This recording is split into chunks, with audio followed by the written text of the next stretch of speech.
Hello everyone, this is Gobind Singh Negi and welcome to my channel Economics with Gobind sir. So student, today we are going to discuss the another subtopics that is called small scale industry. Small scale industry जो हम पढ़ रहे हैं वो 1950 से लेकर 1990 तक वाला डाटा को फोकस में रख के चला है। लास्ट वीडियो में हमने आपको इंडस्ट्रियल पॉलिसी के बारे में बता रखा था कि ब्रिटिशर टाइम पीरियड के समय हमारी इंडस्ट्री कैसी थी और ब्रिटिशर टाइम पीरियड के बाद हमने इंडस्ट्री को कैसे करके आगे बढ़ाया। जब हम इंडस्ट्री की बात करते हैं तो हमने सबसे पहले इंडस्ट्रियल रिफॉर्म्स कब लाया गया था, तो हमारा first industrial reforms that is in 1948। Second हमने इंडस्ट्रियल रिफॉर्म्स लाया था, औद्योगिक सुधार नीति लेके आ रखे थे। सेकंड वाला देखो समय समय के हिसाब से तो बहुत सारे रिफॉर्म्स किए गए हैं, लेकिन जो सेकंड है दैट इज वो 1956 की बात किया गया था, जिसके अंदर हमने उसको 3 कैटेगरी में डिवाइड कर रखा था। 3-4 क्लासिफिकेशन किया था, लाइसेंसिंग पैटर्न को अपनाया गया था, उसमें इंडस्ट्रियल कंसेशन वगैरह की बात वहाँ पर किया गया था।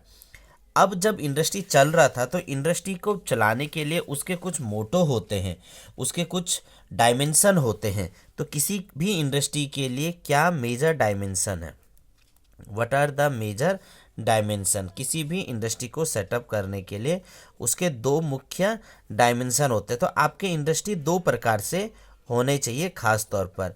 एक वो इंडस्ट्री है जिसे हम बोलते हैं लार्ज स्केल इंडस्ट्री, एक इंडस्ट्री है जिसे बोलते हैं लार्ज स्केल इंडस्ट्री, जो बड़ी इंडस्ट्री रहते हैं जिसमें ज़्यादा पैसे की ज़रूरत वगैरह रहती है, that is called large scale industry. एक इंडस्ट्री रहती है जिसे रहते हैं हम स्मॉल स्केल इंडस्ट्री, क्या कहेंगे हम उसे, स्मॉल स्केल इंडस्ट्री। अब ये स्मॉल स्केल इंडस्ट्री की ज़रूरत हमें इसलिए पड़ी क्योंकि आधा से ज़्यादा भारत तो गांव में बसता है, गांव वाले एरिया के लिए छोटे मोटे उद्योग की ज़रूरत होती है, तो उसे बोला हुआ है स्मॉल स्केल इंडस्ट्री। और जो बड़े इंडस्ट्री रहते हैं जो शहरों वगैरह में रहते हैं, जहाँ पर हैवी इन्वेस्टमेंट की, जहाँ पर गुड इंफ्रास्ट्रक्चर फैसिलिटीज़ वगैरह होता है, उसे हमने बोला हुआ है लार्ज स्केल इंडस्ट्री।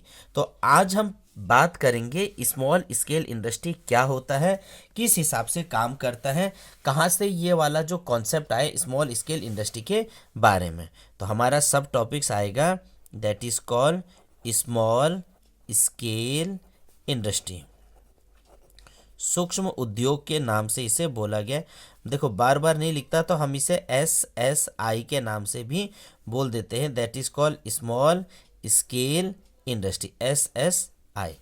इसकी जो कॉन्सेप्ट था ये कहाँ से आया या किसने किया था, तो 1955 पे, ये थोड़ा सा याद रखना, 1955 पे एक कमेटी बन रखी थी जिस कमेटी का नाम था कार्वे कमेटी। क्या नाम था उस कमेटी का, that is called Karve committee. Karve committee ने रिकमेंडेशन दिया था कि आधा से ज़्यादा भारत गांव में बसता है, तो आप एक इस इंडस्ट्री ऐसा बनाओ जो गांव के लिए हो।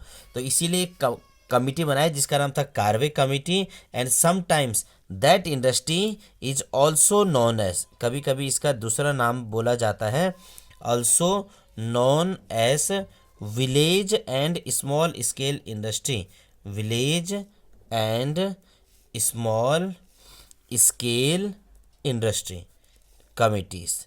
तो कभी कभी पूछा जाएगा तो आपने कन्फ्यूजन नहीं होना है। कार्वे, ये बोर्ड में सीधा सीधा पूछा हुआ है कि कार्वे कमेटी का दूसरा नाम क्या है, तो आप बोलेंगे village and small scale industry. तो कार्वे कमेटी ने रिकमेंडेशन किया, कुछ कुछ सुझाव दे रखा है कैसा होना चाहिए, क्या क्या चीज़ें हमारे इस पे आना चाहिए, that is called recommendation. Recommendation का मतलब हो गया सुझाव, किस चीज़ को हम स्मॉल स्केल इंडस्ट्री बोलेंगे, किसे लार्ज स्केल इंडस्ट्री बोलते हैं। तो उन्होंने बोला स्मॉल स्केल इंडस्ट्री जब बात हुई थी ये हमारी 1951 में जब बात होती थी, वो इंडस्ट्री जिसका इन्वेस्टमेंट लिमिट 5 लाख रुपए से ज़्यादा नहीं होना चाहिए था, उसे बोला हुआ है स्मॉल स्केल इंडस्ट्री। 1955 पर कि मतलब ऐसा इंडस्ट्री जिस पर 5 लाख रुपया तक का इन्वेस्टमेंट हो रखा है, that is called small scale industry. फिर धीरे धीरे धीरे धीरे करके टाइम चेंज वगैरह होते रहा। इससे पहले तक अभी हम जो बात कर रहे हैं that is a 1 crore, that is a 1 crore, 1 crore रुपये तक का जिस भी इंडस्ट्री पर इन्वेस्टमेंट किया जा सकता है that is called small scale industry. और बात आती है एट प्रेजेंट टाइम पे, अभी हम 2025 पे चल रहे हैं। एट प्रेजेंट टाइम पे वो इंडस्ट्री जिस पर 10 करोड़ रुपया तक का इन्वेस्टमेंट किया जा सकता है, 10 करोड़ रुपया तक का किया जा सकता है, that is called a small scale industry. अब महंगे इंडस्ट्री में जो इंफ्रास्ट्रक्चर है, जो मशीन्स वगैरह है, वो इतना महंगा हो जाता है, इसलिए इसे 10 करोड़ रुपए तक था। मतलब वो इंडस्ट्री जिस पर 10 करोड़ रुपए तक का पैसा लगाया जा रहा है और हुज टर्न ओवर जिसका सालाना जो टर्न ओवर है ऑफ लेस देन 50 करोड़, ऐसा इंडस्ट्री जिसको आप लगा इन्वेस्टमेंट तो जिस पे कर रहे हैं 10 करोड़ तक का, लेकिन उसका जो टर्न ओवर है, जो आउटपुट वो निकल रहा है वो 50 करोड़ तक का निकल रहा है, 50 करोड़ से कम का निकल जा रहा है, उसे हमने बोला हुआ है स्मॉल स्केल इंडस्ट्री। सिंपल सी बात है। तो पहले था 5 लाख, एट प्रेजेंट टाइम पे अगर आपसे पूछा जाएगा तो आप बोलोगे 10 करोड़ रुपया तक का रिकमेंडेशन उसमें किया गया है, तो उसे हमने स्मॉल स्केल इंडस्ट्री बोला हुआ है। लेकिन स्मॉल स्केल इंडस्ट्री के क्या क्या रोल हैं, इसके क्या क्या रूल हैं या क्या क्या इसके सिग्निफिकेंट हैं या कुछ तो खासियतें वगैरह होगी जिसकी वजह से ये चीज़ें हमें लाना पड़ा। तो स्मॉल स्केल इंडस्ट्री का मैंने पहला पॉइंट बता दिया, ये वो इंडस्ट्री है जो गांव पर है, ये वो इंडस्ट्री है जो गांव पर है, ये वो इंडस्ट्री है जिस पे ज़्यादा पैसे की ज़रूरत वगैरह नहीं पड़ती है, तो उसे बोला हुआ है स्मॉल स्केल इंडस्ट्री। तो पहला जो इसका आएगा that is a small scale industry is a labor intensive techniques, is a labor intensive and employment friendly, that is a small scale industry. ऐसा इंडस्ट्री जो क्या है, लेबर इंटेंसिव टेक्निक्स है, ऐसा इंडस्ट्री जहाँ पर लेबर ज़्यादा बंदा काम करते हैं, क्योंकि यहाँ पर ज़्यादा आउटपुट वगैरह है, तो इसमें क्या होगा, मोर लेबर, गांव वाले एरिया में है तो लेबर ज़्यादा यूज होगा, मोर लेबर देन कैपिटल, पैसे की उतनी ज़्यादा ज़रूरत नहीं होगी, कैपिटल की कम ज़रूरत होती है, और यहाँ पर हमें लेबर ज़्यादा देखने को मिल जाता है। और कहने का मतलब ये हो गया कि गांव में बहुत सारे लेबर वगैरह रहते हैं, तो उनमें क्या हुआ, बहुत सारे लोग वगैरह रहते हैं, तो वो इसमें काम वगैरह कर देते हैं। स्मॉल इंडस्ट्री में क्या हुआ, एम्प्लॉयमेंट फ्रेंडली। अब गांव के जो छोटे मोटे लोग हैं वो क्या करते हैं, एम्प्लॉयमेंट, चलो भैया कुछ काम नहीं हुआ, थोड़ा सा ये काम कर सकते हैं, जैसे सिलाई बुनाई वगैरह हो गया, तो ये काम आसानी से, झाड़ू बनाने की इंडस्ट्री वगैरह हो गया, चप्पल बनाने की वगैरह इंडस्ट्री हो गया, ईंट बनाने वाली जो इंडस्ट्री वगैरह हो गया, इन इंडस्ट्री को गांव के लोग आसानी से कर सकते हैं। जैसे स्वेटर बनाने वाले इंडस्ट्री वगैरह हो गया, ये गांव में आसानी से किया जा सकता है। लकड़ी वाले, काश्तकारी वाला जो डिजाइनिंग वगैरह हो गया, ये काम आसानी से आपको चीपेस्ट रेट में गांव में आसानी से मिल जाता है। तो ये क्या हो गया, हमारा लेबर इंटेंसिव हो गया, कि इसमें लेबर भी ज़्यादा लगता है लेकिन पैसे की क्या होता है, कम ज़रूरत पड़ जाती है। That is called small scale industry is a labour intensive techniques या लेबर इंटेंसिव, यहाँ पर लेबर का ज़्यादा यूज किया जाता है। Small scale industry show location flexibility, that is a locational flexibility. Location आप जानते हैं कि भैया जहाँ पर जिस चीज़ की ज़रूरत होगी तो वो चीज़, so locational friendly and equality oriented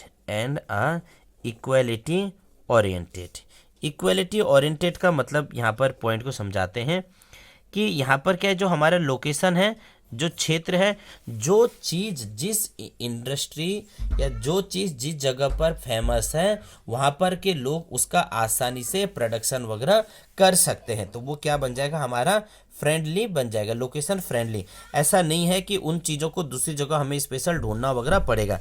suppose मान लो अगर हम यूपी की बिहार वाले एरिया पे चलते हैं तो वहाँ पर कोई चीज़ फेमस है तो वहाँ पर के लोग उसका आसानी से प्रोडक्शन कर सकते हैं, उनको स्पेशली ढूंढने की ज़रूरत नहीं है। क्यों ज़रूरत नहीं है? क्योंकि because of raw material are easily available, because raw material are easily available, raw material are easily available, are easily available, आसानी से रॉ मटेरियल वगैरह मिल जाता है, उनको कहीं पर ज़्यादा ढूंढने की ज़रूरत भी नहीं है। यहाँ पर ट्रांसपोर्टेशन कॉस्ट की भी ज़रूरत नहीं पड़ेगी, वे चीज़ें इधर से उधर वगैरह लाने की भी ज़रूरत वगैरह नहीं पड़ती है। ट्रांसपोर्टेशन कॉस्ट क्या हो जाएगा, लो हो जाएगा। तो ये क्या हुआ, इक्वालिटी ओरिएंटेड, जो चीज़ जहाँ पर है वही लोग वहाँ पर उस चीज़ का प्रोडक्शन करेंगे तो बहुत अच्छा हो जाएगा। इससे बेनिफिट्स क्या होगा, रीजनल बैलेंसेस वगैरह भी बन जाएगा। क्या बोला हमने, जो सबसे फ़ायदा वगैरह है that is called regional balances. Regional balances का मतलब क्या हो गया, जो जिस क्षेत्र में सपोज मान लो कोई चीज़ नॉर्थ में अच्छा होता है तो नॉर्थ वाले उस चीज़ का प्रोडक्शन करें, कोई चीज़ साउथ में अच्छा होता है तो साउथ वाले उस चीज़ का प्रोडक्शन वगैरह तसल्ली से कर सकता है, that is called regional balances. और जो हम थर्ड की बात करते हैं, small scale industry need small investment, need small investment. अब यहाँ पर कम पैसे की भी ज़रूरत वगैरह पड़ती है, ऐसे नहीं कि आपको बहुत सारा भारी भरकम इंडस्ट्री लगाने की ज़रूरत है, बहुत सारा क्या है। तो ये क्या हो गया, हम इसको सिंपल भाषा में बोल सकते हैं that is a equality oriented. क्या बोलेंगे हम, इक्वलिटी ओरिएंटेड। इक्वलिटी का मतलब हो गया कि यहाँ पर आसानी से कह सकते हैं ज़्यादा इंडस्ट्री लगाने की भी ज़रूरत नहीं है, ज़्यादा पैसे पाए वगैरह की भी ज़रूरत नहीं है, गवर्नमेंट की तरफ से बहुत सारे सपोर्ट्स वगैरह मिल जाता है छोटे मोटे इंडस्ट्री को गांव वाले एरिया पर लगाने के लिए। अब मैं बड़ा इंडस्ट्री लगाऊंगा उसके बारे में मुझे सोचना पड़ेगा कि भैया मैं रॉ मटेरियल कहाँ से आएगा, इंफ्रास्ट्रक्चर वगैरह कहाँ से आएगा, कौन सा चीज़ें कहाँ से आएगी, लेकिन ज़्यादा पैसे की वहाँ पर ज़रूरत हो जाती है। और जो हमारा स्मॉल स्केल इंडस्ट्री है इस पर ज़्यादा पैसे की ज़रूरत वगैरह नहीं पड़ती है। तो कभी एग्ज़ाम में आएगा कि क्या क्या रोल या क्या क्या चीज़ें हैं, तो small scale industry is a labour intensive techniques, यहाँ पर लेबर की ज़्यादा ज़रूरत हो जाती है।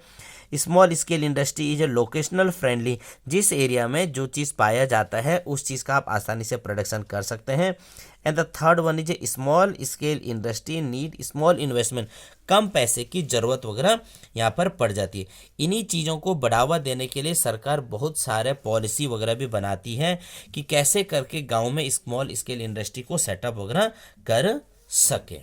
तो ये हमारा सब टॉपिक्स हुआ स्मॉल स्केल इंडस्ट्री के। आई थिंक आपको समझ आया होगा तो प्लीज़ लाइक करना, शेयर करना, कमेंट करना। नेक्स्ट वीडियो में हम 1950 से लेकर 1990 तक के ट्रेड के बारे में पढ़ेंगे। इंपोर्ट सब्स्टिट्यूशन क्या होता है, एक्सपोर्ट्स क्या होता है, कोटास क्या होता है, टैरिफ वगैरह क्या क्या होता है। इस वीडियो को ज़्यादा से ज़्यादा शेयर कीजिए। तब तक के लिए थैंक यू।